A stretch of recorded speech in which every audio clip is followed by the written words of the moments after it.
Friends, ডিমের caramel pudding তোমরা হয়তো আগে বহুবার বানিয়েছো, তবে আজকে যেভাবে পুডিং বানিয়ে দেখাবো এই পুডিংয়ের কাছে বাকি সব পুডিংই কিন্তু বেকার লাগবে। আজকে যেভাবে পুডিংটা বানিয়ে দেখাবো, একবার বানিয়ে খেলে স্বাদ মুখে তো লেগে থাকবেই। তোমরা বানিয়ে যাকেই খাওয়াবে সে কিন্তু বারবার খেতে চাইবে।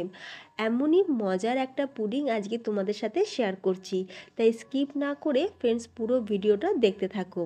নমস্কার, বেঙ্গলি পাকশালায় আরও একটা দারুণ স্বাদের রেসিপিতে তোমাদের সকলকে স্বাগত। গরমে পুডিং খেতে ভালো লাগে না এমন মানুষ কিন্তু নেই। এই গরমে মন প্রাণ তৃপ্তি করার মতন পুডিংয়ের রেসিপি আজ তোমাদের সাথে শেয়ার করছি। চলো দেখে নাও রেসিপি। এখানে আমি 1 কাপ সাবুদানা, মানে বড় দানার যে সাবুদানা সেটা নিয়েছি 1 কাপ। এখন সাবুদানাটা একটা বোলের মধ্যে নিয়ে আমরা জল দিয়ে ভালো করে দুবার ধুয়ে নেব। খুব ভালো করে জল দিয়ে ধুয়ে নেওয়ার পর এখন আমরা সাবুদানাটাকে 20 মিনিটের জন্য ভিজিয়ে রাখবো। যদি হাতে টাইম একটু বেশি থাকে তাহলে আধ ঘন্টা থেকে 40 মিনিট ভিজিয়ে রাখতে পারো। আধ ঘন্টা পর ফিরে এলাম, আর দেখো ফ্রেন্ডস, সাবুদানা কিন্তু বেশ ফুলে গেছে, আগের থেকে বড়ও হয়ে গেছে। এরপর আমরা গ্যাসের ওপর একটা সসপ্যান বসিয়ে তাতে অল্প সামান্য জল উষ্ণ গরম করে নিয়েছি। এখন আমরা এই সাবুদানাটা জলের মধ্যে দিয়ে সাবুদানাটাকে আমরা এখন একটুখানি বয়েল করে নেব। হাই ফ্লেমে 5 থেকে 7 মিনিটের মধ্যেই সাবুদানাটা দেখবে খুব ভালোভাবে কিন্তু কুক হয়ে যাবে। আর সাবুদানাটা কুক হয়ে গেলে তোমরা বুঝতেই পারবে সাবুদানার কালারটাও কিন্তু চেঞ্জ হয়ে যাবে। এখন গ্যাসের ফ্লেমটাকে অফ করে দিয়ে সাবুদানাটাকে আমরা ছেঁকে নিচ্ছি। ছেঁকে নেওয়ার পর আমরা এখন সাবুদানাটাকে ভালো করে ঠান্ডা জল দিয়ে ধুয়ে নেব, যাতে করে সাবুদানাটা একটার সাথে আর একটা গায়ে জড়িয়ে না যায়। এখন সাবুদানাটা জল ঝরানোর জন্য রেখে দিলাম। অন্যদিকে একটা মিক্সিং বোলের মধ্যে নিয়ে নেবো এখানে 2টো ডিম। আমি আজকে 2টো ডিম দিয়ে বানাচ্ছি, তোমরা চাইলে একটা ডিম দিয়েও করতে পারো, আবার 3টে বা 4টে ডিম দিয়েও করতে পারো। 2টো ডিম দিয়েছি, আর দিয়ে দেবো এখানে বড় চামচে 3 চামচ চিনি। চিনির পরিমাণটা তোমরা চাইলে কম বেশি করে নিতে পারো। তোমরা যদি একটু কম মিষ্টি পছন্দ করো তাহলে চিনির পরিমাণটা আর একটু কম দিতে পারো। এখন একটা হ্যান্ড হুইস্কের সাহায্যে খুব ভালো করে আমরা ডিমটাকে ফেটিয়ে নেবো। ডিমটা দেখো ফ্রেন্ডস খুব ভালোভাবে ফেটানো হয়ে গেছে, আর চিনিটাও খুব ভালোভাবে গলে গেছে। এখন দিয়ে দিচ্ছি উষ্ণ গরম দুধ। একদম ফ্রিজ থেকে বার করা দুধ কিন্তু দিলে হবে না, বা রুম টেম্পারেচারে থাকা দুধ দিলেও কিন্তু হবে না। হালকা উষ্ণ গরম দুধ আমি এখানে 2 কাপ পরিমাণে দিয়ে দিলাম। 2টো ডিম নিয়েছি সেই জন্য 2 কাপ দুধ দিয়েছি।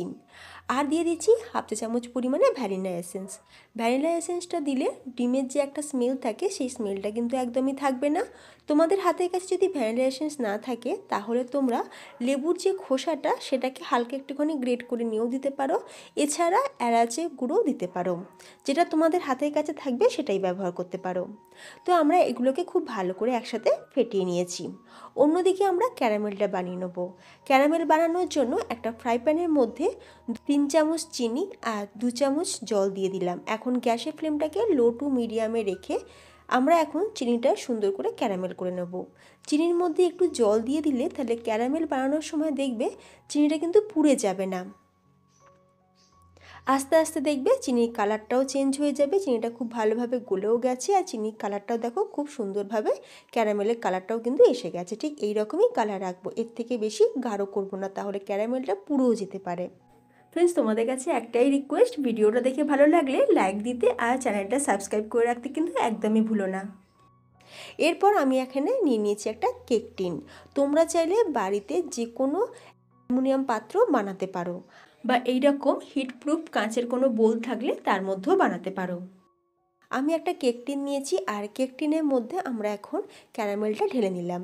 ক্যারামেলটা গরম থাকতে থাকতেই কিন্তু ঢেলে নিতে হবে, মানে যে পাত্রে আমরা পুডিংটা বানাবো তার মধ্যে ঢেলে নিতে হবে, নাহলে ঠান্ডা হয়ে গেলে ক্যারামেল কিন্তু জমে যাবে।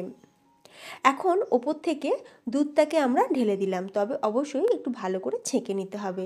এইভাবে ছেঁকে নিলে ডিমের যদি কোনো লাম্পস থেকে থাকে তাহলে সেটা ছাঁকনির মধ্যেই রয়ে যাবে। আমাদের এই পুডিংটা একদম পুরো স্মুথ তৈরি হবে। দুধটা ভালো করে ছেঁকে নেওয়ার পর এর মধ্যে এবার দিয়ে দিচ্ছি সাবুদানাটা। সাবুদানাটা দেওয়ার আগে আরও একবার কিন্তু ধুয়ে নেবে, তাতে করে দেখবে সাবুদানা জড়িয়ে যাবে না। সাবুদানাটা দিয়ে দিলাম, দিয়ে এবার আর কি করব, এবার করে নেব আমরা বেক করার জন্য আমি এখানে গ্যাসের ওপর একটা কড়াই বসিয়ে তাতে জল দিয়ে দিয়েছি, আর জলের ওপরে আমি একটা সুতির এরকম একটা কাপড় বসিয়ে দিলাম।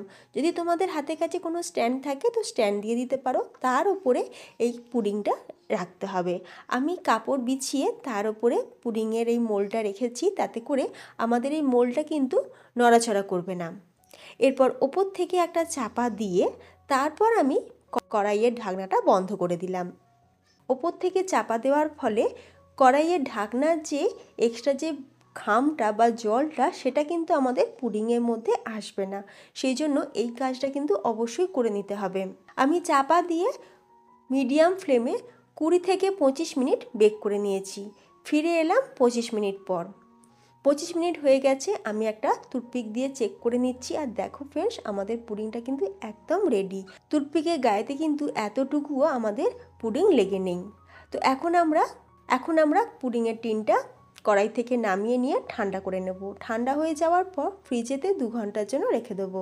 এখন সেই মুহূর্ত যখন আমি পুডিংটা ঠান্ডা ফ্রিজ থেকে বার করে নিয়েছি, আর সাইড থেকে এইভাবে একটুখানি ছুরি দিয়ে কাট লাগিয়ে দিলাম, যাতে করে পুডিংটা আমাদের খুব ইজিলি বেরিয়ে আসে। এরপর ওপর থেকে একটা প্লেট বসিয়ে আমরা এখন এই পুডিংয়ের মোলটাকে উল্টো করে দিলাম, খুব সাবধানে এটাকে তুলে নিলাম। তো আমাদের কিন্তু সাবুদানার পুডিং একদম রেডি। এই গরমে মন প্রাণ রিফ্রেশিং করতে তোমরা অবশ্যই একবার এইভাবে কিন্তু পুডিংটা বানিয়ে খেতে পারো।